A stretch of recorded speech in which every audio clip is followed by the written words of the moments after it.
Vernacular, it's interesting to look at what happened, the vernacular tradition. Essentially this died out as a consequence of the Industrial Revolution and a new way, and really a new survival mechanism that, you know, replaced the basic subsistence living, the agricultural, agrarian way of life. And people took up paid employment. As a result of that, essentially they surrendered their time, and as a consequence of that, you know, they could no longer engage in the shelter making process.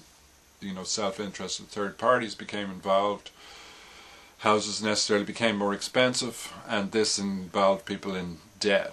So this was the beginning of, you know, the story of, you know, what's gone wrong with modern housing.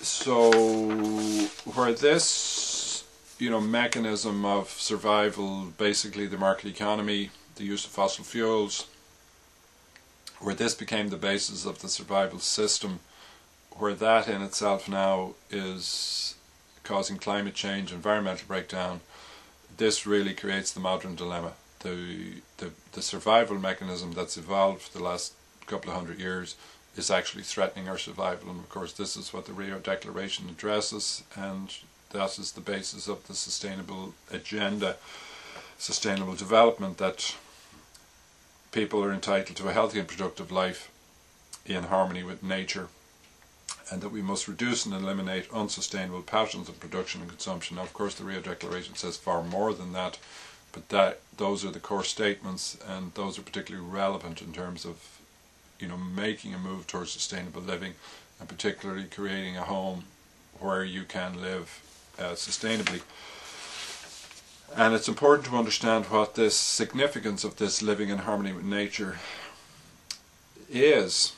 It recognizes that we're part of the nature and we're part of the natural system, so we have to get in touch with our own deep nature in order to live sustainably, and we must make choices based on that.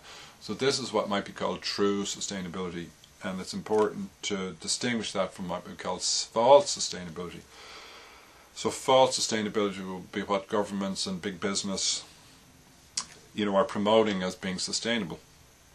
Essentially this is sustaining growth, sustaining progress, keeping the market economy going, feeding money into the economy, and essentially ignoring the consequences in terms of nature, in terms of people, and so on.